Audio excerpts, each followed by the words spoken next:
The Book of Drinking Again by Avail Hollywood. There are songs, and then there are truths. The music of Avail Hollywood has never just been about melodies or smooth rhythms. It has always been about confession, the kind you don't plan, the kind that spills out when the night gets too quiet and the thoughts get too loud. The Many Books of Drinking Again is not just a collection of stories. It is a journey into the soul behind the songs, a raw and unfiltered look at the emotions, struggles, and moments that gave birth to some of the most heartfelt records ever written. Inside these pages, you will walk through the lived experiences behind Drinking Again. Wasted, Rehab Ain't Working, I Gotta Stop Drinking, and I Could Sure Use a Drink Right Now. These aren't just titles. They are chapters of a life. Each song represents a different moment in time, a different battle, a different realization. Together, they form a story that many feel, but few are brave enough to tell. This book speaks to the late nights filled with regret, the early mornings filled with promises, and the quiet spaces in between where truth lives. You'll discover the mindset behind the music, the push and pull between wanting to change and feeling stuck, between love and loss, between strength and surrender. It's about the cycle, falling down, getting back up, and sometimes falling again. It's about understanding that healing is not always a straight path. It's messy, complicated, and deeply human. But more than anything, this book is about honesty. Honesty in admitting pain. Honesty in facing addiction. Honesty in recognizing the moments when you know you need to change, even if you're not ready yet.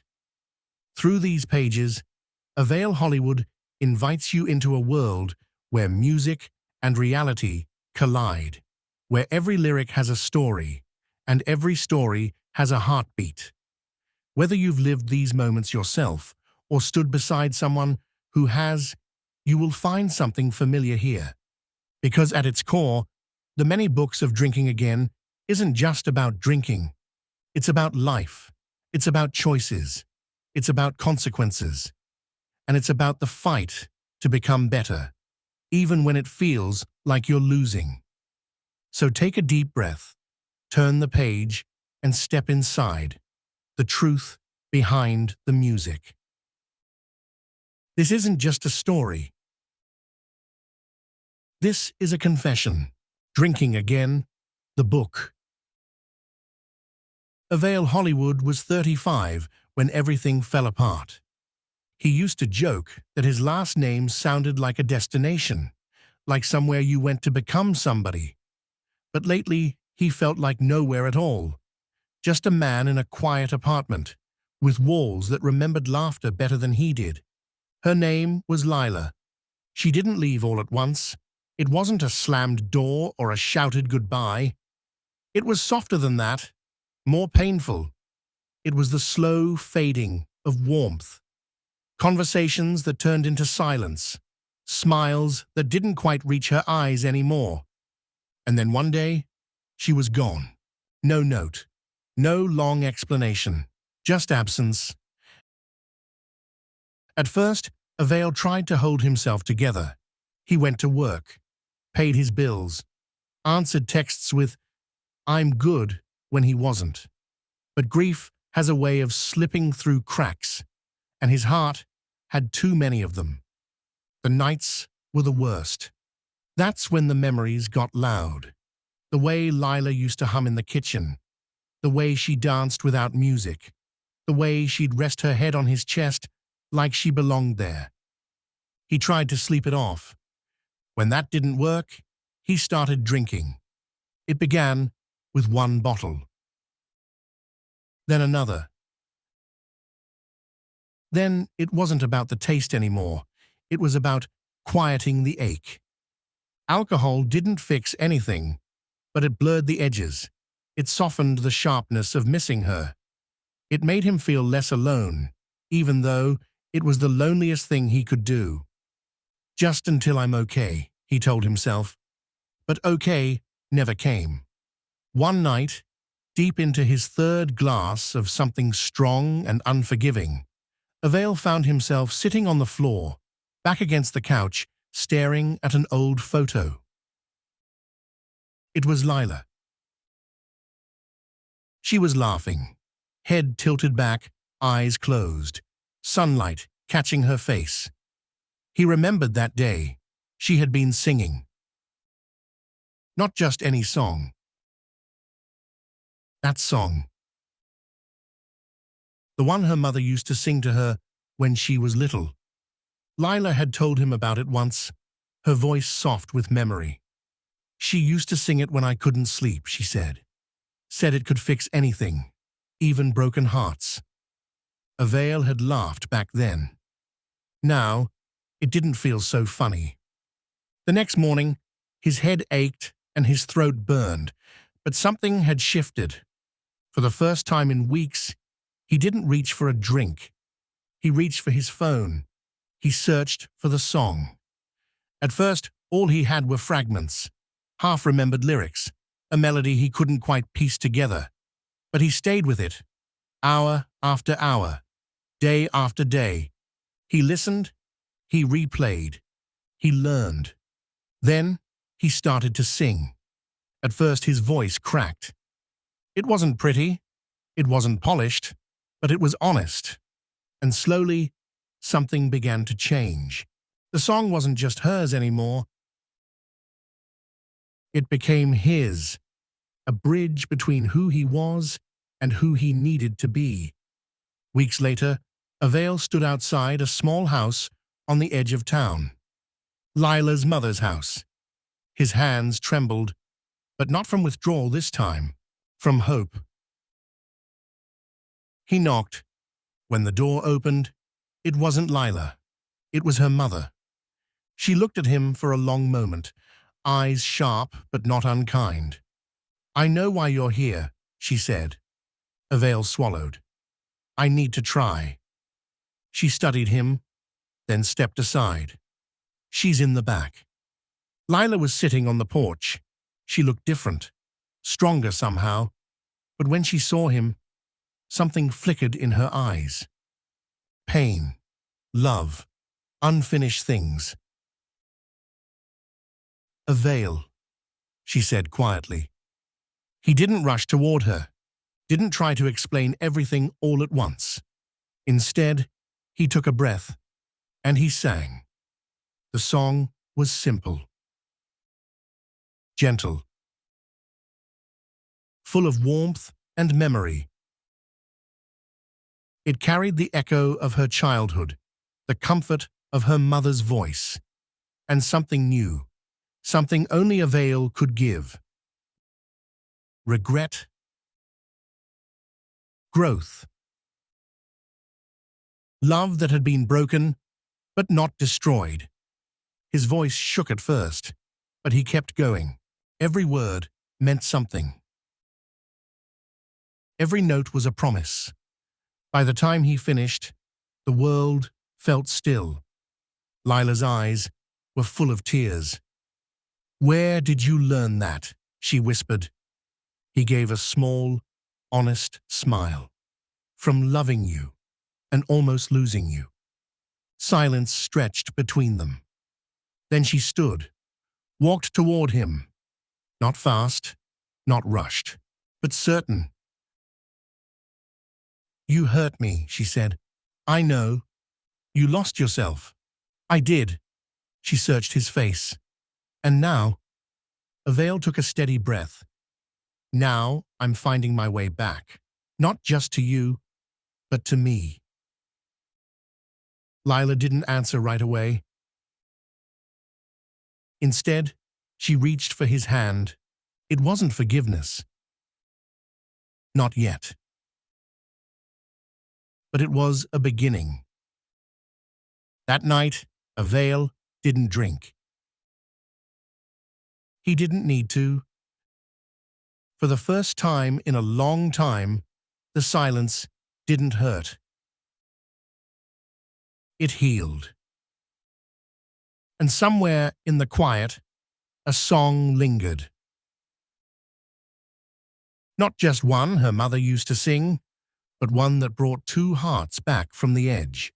Title: Wasted. The street was quiet that evening, too quiet for a neighborhood that used to feel alive. The sun was dipping low, stretching shadows across the pavement, like memories that didn't want to let go. Carl Cartwright stood on his porch, a half-empty bottle in his hand, staring at nothing in particular. 50 years old, married for 23 of them. And somehow, lonelier now than he'd ever been. Inside the house, Felicia moved around. He could hear cabinet doors closing, the TV murmuring, the life they built still going through the motions. But whatever they had, it wasn't there anymore. Carl took a long drink. Wasted, he muttered. That's what this all feels like. He saw you, Avail, walking to your car next door, keys in hand, mind probably on music or life or whatever kept you going. You always seemed like you had direction, like you knew who you were. Carl didn't. Hey, Avail, he called out, voice a little rough. You turned. Carl hesitated, then walked down the steps, bottle hanging loosely at his side. Man, you got a minute? You could smell the alcohol before he got close. But it wasn't just that. It was something heavier, something sitting on his chest. I don't usually do this, Carl said, rubbing the back of his neck. But I ain't got nobody else to talk to right now. He let out a dry laugh. Funny, huh? Married man, house, job, all that, and still ain't got nobody. He leaned against your car like he needed it to stay standing. You ever look at somebody you love and not recognize them no more? He didn't wait for an answer. Felicia, she ain't the same woman I fell in love with. And hell, maybe I ain't the same man she married either. Another drink. We used to laugh, man, for no reason. Used to sit up all night just talking, dreaming. Now, we barely even speak unless it's about bills or what needs fixing. He shook his head. It's like living with a stranger who knows all your secrets. Carl's voice dropped lower. You know what the worst part is? He looked at you, eyes glassy but sharp. I still love her. A pause. But I don't like her anymore. The words hung in the air like something that couldn't be taken back. I tried, man. I really did. Date nights, talking it out, pretending everything's fine. But every time I look at her, I see what we used to be, and it just makes me angry. He laughed again, but it broke halfway through. So yeah, I drink, not proud of it. But when I'm like this, he lifted the bottle slightly, I can finally say what's on my mind. He looked off toward his house. I feel like I wasted my life chasing something that don't exist anymore. Silence settled between you for a moment. Then Carl spoke again, softer this time. You ever stay somewhere you know you don't belong anymore, just because you don't know where else to go? The porch light flicked on behind him. Felicia's silhouette appeared briefly in the doorway, then disappeared again. Carl noticed. Of course he did. That's her, he said quietly. Still there. Still my wife. Another pause. But not my person. He pushed himself off the car and stood straight, like he was trying to gather whatever dignity he had left. I don't know what I'm going to do, Avail. Leave? Stay? Fight for something that might already be dead? He sighed. All I know is, I don't want to feel like this no more. Carl turned to head back toward his house, then stopped and looked over his shoulder. "Appreciate you listening, man. Sometimes that's all a person really needs." He raised the bottle slightly. "Try not to end up like me." The door closed behind him, and just like that, the street was quiet again. But not the same. End. Rehab ain't working. A short story. Mike D. sat on the edge of the narrow twin bed, staring at the pale green walls like they might crack open and tell him something he didn't already know. Rehab was supposed to fix him. That's what everyone said. Give it time, Mike. One day at a time, you gotta want it. He wanted it. At least, he thought he did. But the truth was sitting heavy in his chest, louder than the silence in that room. Rehab wasn't working. Not when every thought circled back to Kim. Kim wasn't just a memory. She was a whole life. Late-night drives with no destination. Laughing at nothing. Arguing about everything. The way she used to say his name when she was half mad, half smiling. "Mike D., you so hard-headed." He'd give anything to hear that again. But Kim was gone. Not dead. Just gone. And somehow, that hurt worse. "Group starts in 5, someone yelled down the hall. Mike didn't move. He rubbed his hands together, restless. His leg bounced like it had a mind of its own. He could go sit in that circle again, listen to people talk about pain, about healing, about letting go. But how do you let go of the one person who felt like home? Later, he found himself outside anyway. Cold air hit his face. The sky was gray, like it couldn't decide what it wanted to be either. A cigarette dangled from his fingers. He wasn't even supposed to have it, but rules didn't seem to matter much lately. "Mind if I sit?"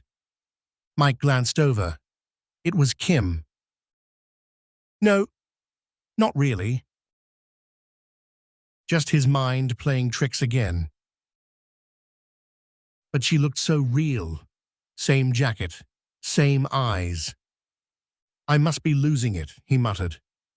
Kim shrugged, sitting beside him like she always used to. "You been losing it, Mike?" He laughed under his breath. "Yeah, that's why I'm here." "You think this place gonna fix you?" "It's supposed to." Kim shook her head slowly. "You ain't here because of the drinking." Mike looked at her, really looked this time. "Then why am I here?" "Because you don't know how to live without me." That hit harder than anything. Harder than withdrawals. Harder than sleepless nights. Because it was true. "I tried, Kim," he said quietly. "I really did." "I know," she said. "Then why'd you leave?" The question hung in the air, like smoke. Kim didn't answer right away. When she did, her voice was softer than he remembered. "Because loving you was starting to hurt me." Mike swallowed hard. "I would have changed. You said that before."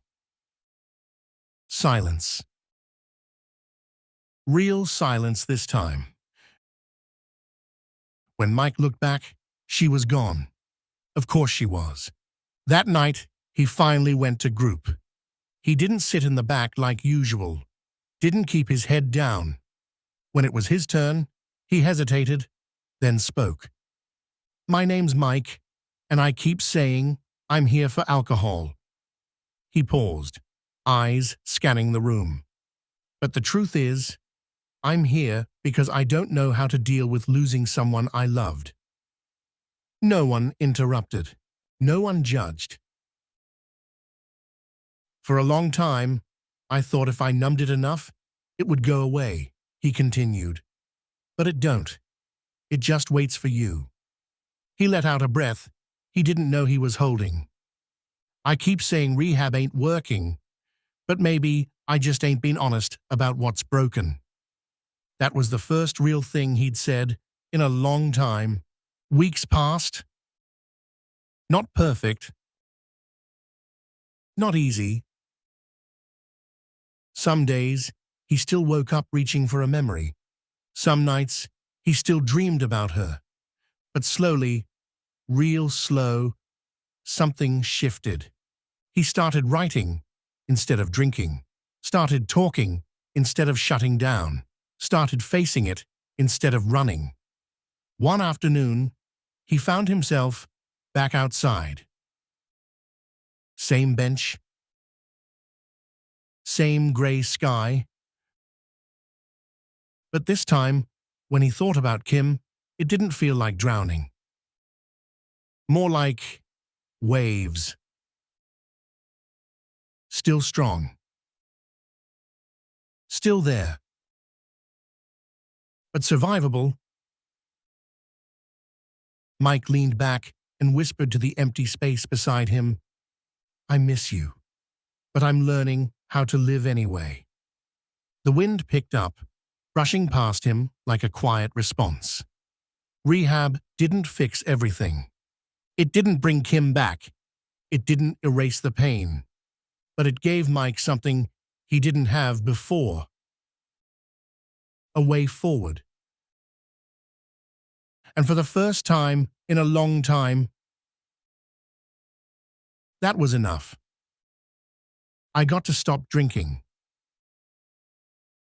Thomas J. was 26 years old enough to know better, but young enough to keep making the same mistakes. He lived in a small apartment with quiet walls that seemed to echo louder at night. That's when his thoughts got the worst. That's when memories showed up uninvited, and that's when the bottle started calling his name. Thomas wasn't always like this. There was a time when laughter filled his days and someone special filled his nights. But somewhere along the way, love turned into arguments, silence replaced conversation, and distance crept into a space that once felt like home. And through it all, there was one song. Drinking Again by Avail Hollywood. Thomas played it like it was medicine, even though it slowly became poison. Chapter 1. The Concert. When Thomas heard that Avail Hollywood was coming to town, he didn't hesitate. "I gotta go," he told himself. Not for the crowd, not for the vibe. Just for that one song.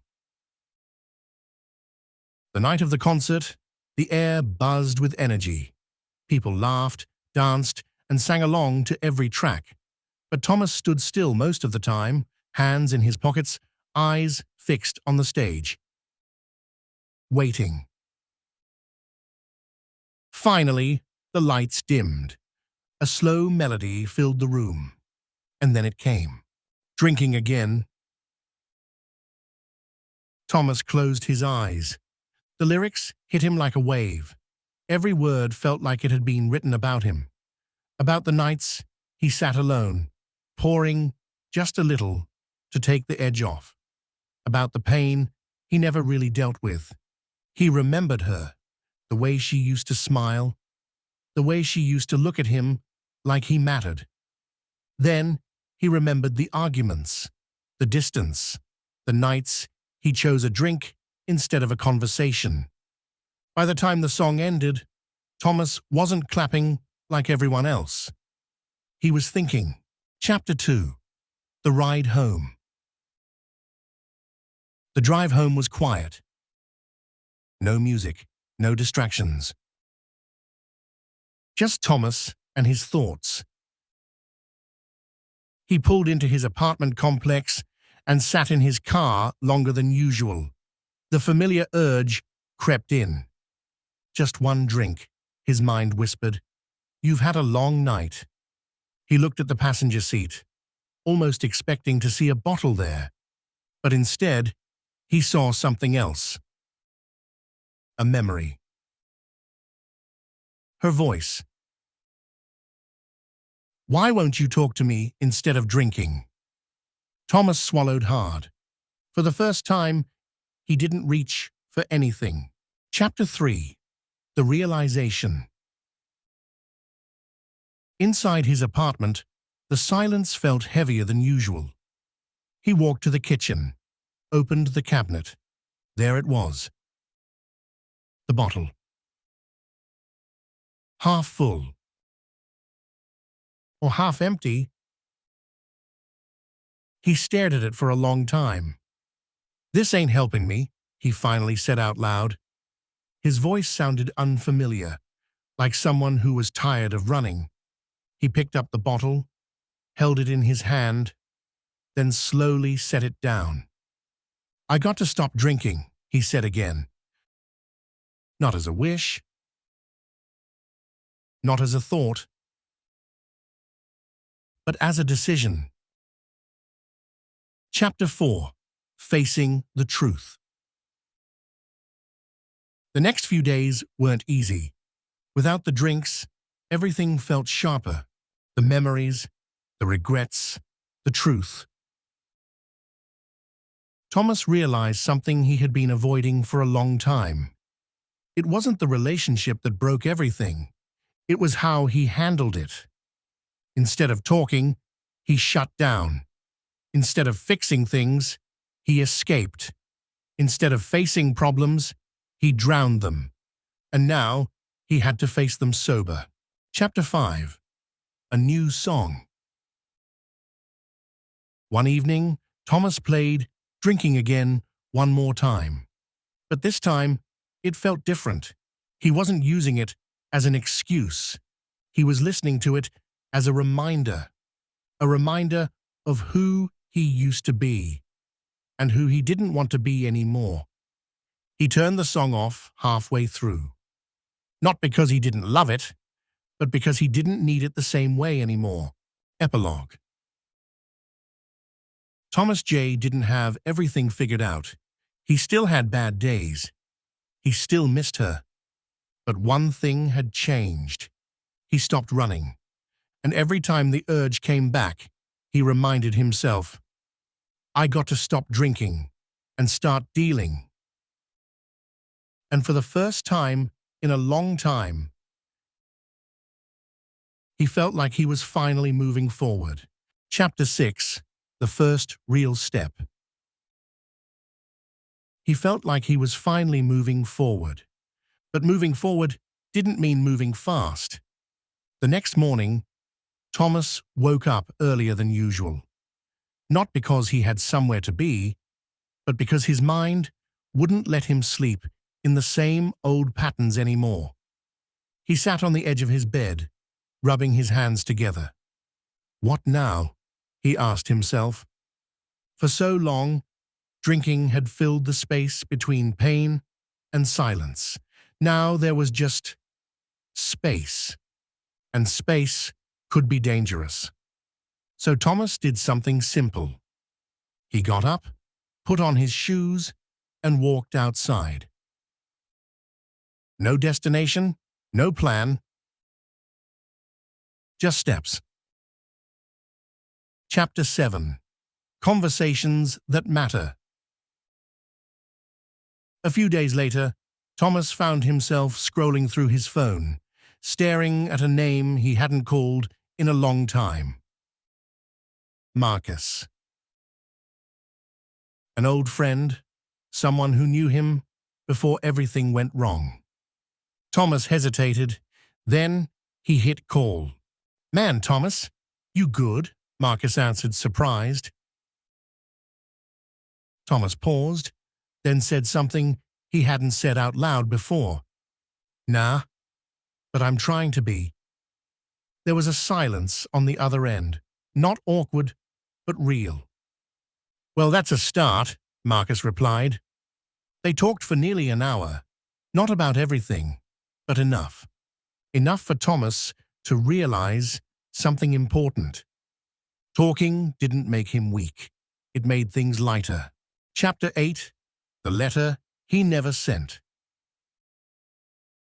One night, Thomas sat at his kitchen table with a pen and a piece of paper. He didn't turn on the TV, didn't play any music, just him and his thoughts. He started writing, "I know I messed up.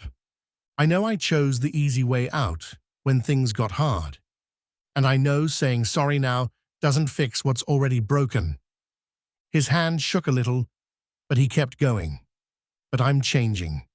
Not for you, not for anyone else, but because I finally see what I was doing to myself." When he finished, he folded the letter. He didn't send it, didn't even think about it. Because this letter wasn't for her. It was for him. Chapter 9. Temptation. Weeks passed, and then one night, it hit him. Hard. It had been a long day, stress from work, bills piling up, loneliness creeping back in, like it never left. Thomas stood in front of a liquor store. The neon sign buzzed softly. His feet felt heavy, like they were being pulled toward the door. "Just one drink," that voice came back. He closed his eyes. Then another voice answered, "You already know where just one leads." Thomas let out a slow breath. He turned around, walked away. It wasn't dramatic, no applause, no music playing in the background. Just a quiet victory. But it was one of the biggest wins he had ever had. Chapter 10. A different kind of strength. Months later, Thomas found himself back at another concert. Another Avail Hollywood show.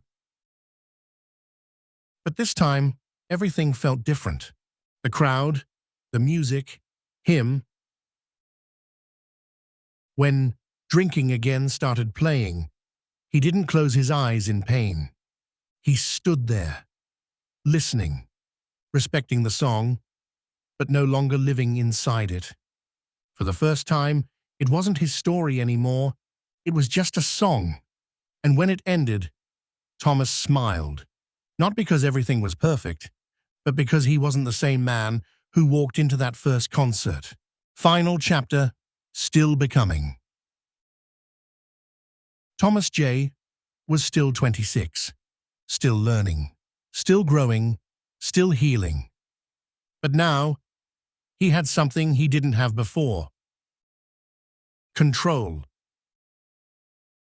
Not over everything, but over himself. And sometimes, late at night, when the silence crept back in, he didn't reach for a bottle. He reached for understanding, for patience, for the truth. Because he knew now, stopping the drinking wasn't the end of his story. It was just the beginning of becoming the man he was always supposed to be. Title: I Got to Stop Drinking. A story of heartbreak, healing, and choosing yourself again. Chapter 1. Broken Glass. Pain is a real thing, real enough to sit heavy in your chest, real enough to wake you up in the middle of the night, gasping for something you can't name.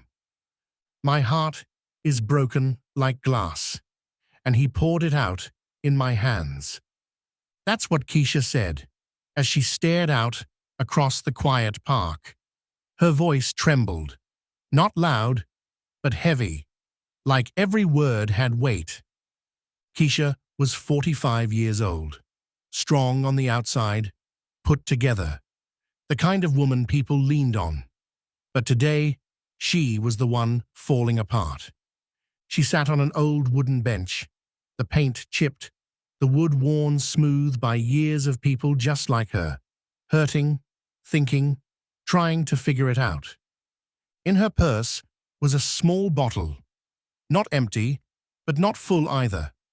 She hadn't opened it yet, but she wanted to. Bad.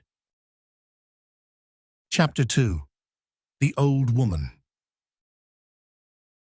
You ever notice, a voice said softly beside her, how broken glass still shines?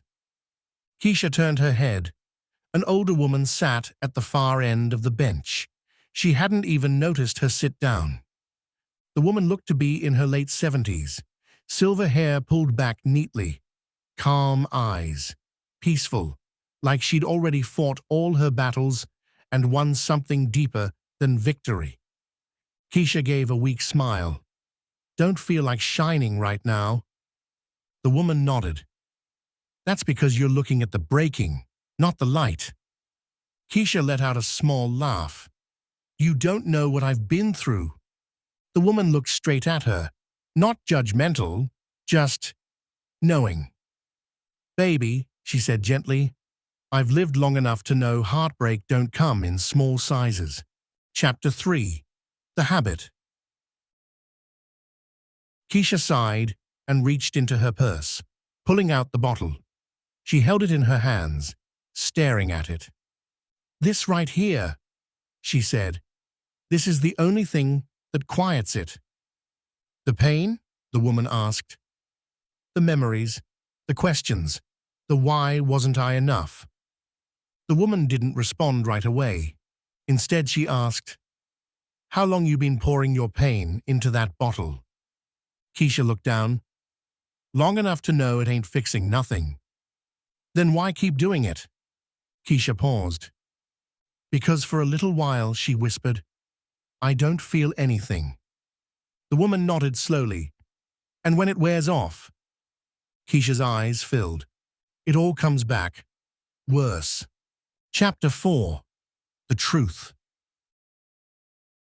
The older woman leaned forward slightly. Let me tell you something nobody told me when I was your age, she said. Pain don't leave just because you numb it. It waits.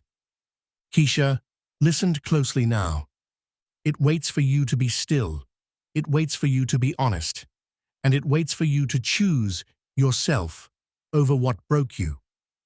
Keisha swallowed hard. But how do you do that? She asked. How do you just stop hurting? The woman smiled softly. You don't stop hurting overnight, she said. You stop running from it. Chapter 5. The Lesson. The woman pointed gently to the bottle in Keisha's hand. That right there, she said, isn't your healing, it's your hiding place. Keisha looked at it differently now. You've been drinking to forget, the woman continued. But what if your breakthrough is in remembering and understanding? Keisha frowned slightly. Understanding what? That you didn't deserve what happened to you. Silence fell between them. That love shouldn't leave you feeling less than. More silence. And that sometimes, the woman said softly, the person you're trying to hold on to is the very thing God is trying to free you from. Keisha felt something shift inside her. Chapter 6. Letting Go. Tears rolled down her cheeks now, freely. I gave him everything, she whispered. I know you did, the woman replied. I loved him, even when it hurt. I know. Keisha looked down at the bottle again.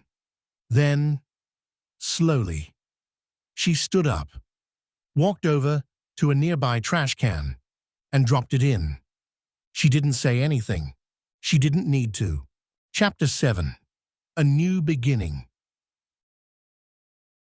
Keisha walked back to the bench, lighter somehow, not healed, not fixed, but different. Now what? She asked. The woman smiled. Now you start again. Doing what? Loving you the way you wanted him to love you. Keisha nodded slowly. I don't even know where to start. The woman chuckled softly. Start small. Wake up tomorrow and don't reach for a drink. Reach for peace, even if it's just for 5 minutes. Keisha smiled through her tears. I think I can do that. I know you can. Chapter 8. The Bench. Keisha turned to say thank you, but the bench was empty. The woman was gone. No footsteps. No sound. Just gone. Keisha looked around, confused. Then she noticed something carved into the wood of the bench. Healing begins the moment you choose yourself. She ran her fingers over the words. And for the first time in a long time, Keisha felt hope. Epilogue: I got to stop drinking. That night, Keisha didn't drink. The next day, she didn't either. It wasn't easy. Some days she cried. Some nights, she almost gave in. But every time, she remembered the bench. She remembered the words. And she reminded herself, I got to stop drinking because I got to start living. And slowly, piece by piece, the glass didn't feel so broken anymore. It started to shine again. Epilogue continued. It started to shine again. It started to shine again. Not all at once. Not in some big movie-like moment where everything suddenly made sense, but in small ways, quiet ways, real ways.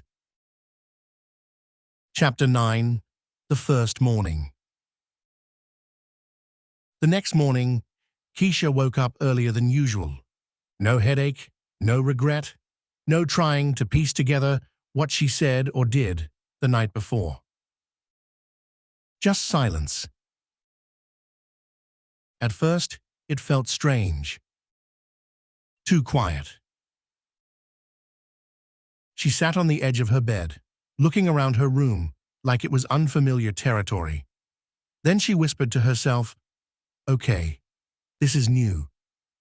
Instead of reaching for a drink, she reached for her phone, not to scroll, not to distract herself, but to play music. Soft music. The kind that didn't remind her of him. The kind that felt like peace. Chapter 10. Facing the Mirror. Later that day, Keisha stood in front of her bathroom mirror. She really looked at herself, not the rushed glance she used to give while getting ready, but a real look. Eyes tired, but honest. Face worn, but still beautiful.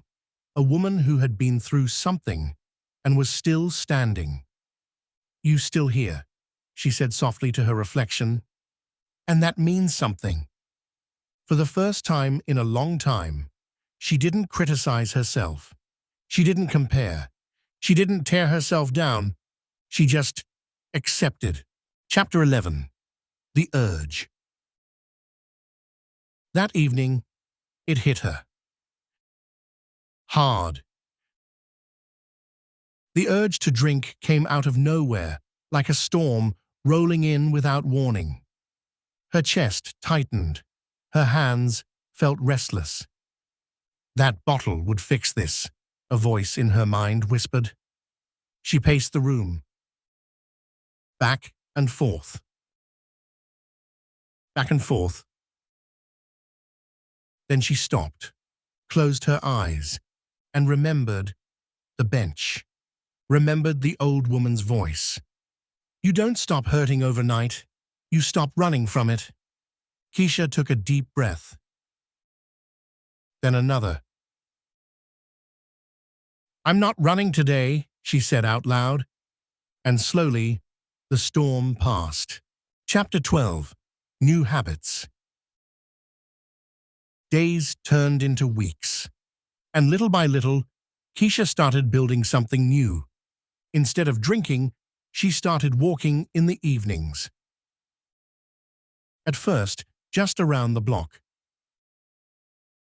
Then, a little farther.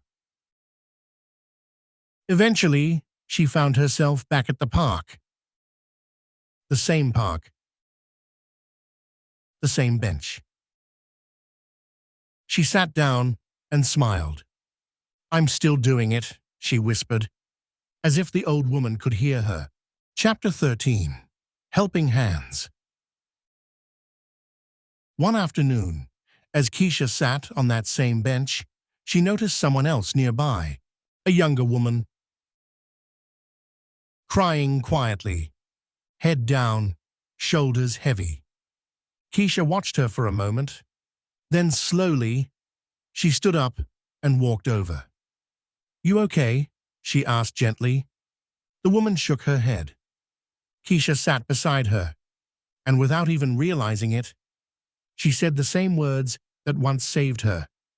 "You ever notice how broken glass still shines?" The woman looked up, confused at first. But Keisha just smiled, because now she understood. Chapter 14. Full Circle. Weeks turned into months, and Keisha kept going. Not perfect, not easy, but consistent. She started journaling. She reconnected with old friends. She even laughed again. Real laughter, the kind that came from deep inside. And one day, she realized something. She hadn't thought about him all morning. Not once. She sat still for a moment, letting that sink in. Then she smiled. Not because the past didn't matter anymore, but because it didn't control her anymore. Final chapter, Choosing Life. Keisha returned to the bench one last time, standing in front of it as the sun began to set. Golden light stretched across the park, wrapping everything in warmth. She placed her hand on the carved words. "Healing begins the moment you choose yourself." "I did it," she whispered, not because she was completely healed, but because she chose herself. Over and over again. Even on the hard days. Even when it hurt. Even when she wanted to give up. She chose life. She chose peace. She chose her. And as she walked away from that bench, she didn't look back, because she wasn't that woman anymore. She was stronger, wiser, whole, in a way she had never been before. And this time, she wasn't trying to forget her pain. She had learned how to grow through it. The end. Outro and thank you. The Many Books of Drinking Again by Avail Hollywood. Every story has an ending, but not every ending is final. If you've made it this far, then you've walked through the highs, the lows, the regrets, the realizations, and the quiet moments in between. You've seen the truth behind the music. You've felt the weight behind the words. And most importantly, you've experienced the reality stories that gave life to songs like Drinking Again, Wasted, Rehab Ain't Working, I Gotta Stop Drinking, and I Could Sure Use a Drink Right Now. This book was never just about songs. It was about the moments that created them, the nights that couldn't be forgotten, the battles that weren't always won, and the thoughts that refused to stay silent. Through it all, one thing remains clear. Every song came from a real place. A place of truth, a place of vulnerability, a place where emotions weren't hidden, but instead turned into something that others could feel, understand, and maybe even see themselves in. If you found yourself in these pages, you're not alone. If something here made you reflect, pause, or even question your own path, then this book has done what it was meant to do. Because the journey doesn't end here. Life keeps going. Choices still have to be made, and every day presents a new opportunity to repeat the cycle or to break it. So whether this story leaves you thinking, healing, or simply remembering, carry it with you. And from the bottom of the heart, behind these words, thank you. Thank you for reading the many books of drinking again. Thank you for taking the time to understand the stories behind the music. And thank you for being part of this journey. This may be the last page, but the story is still being written.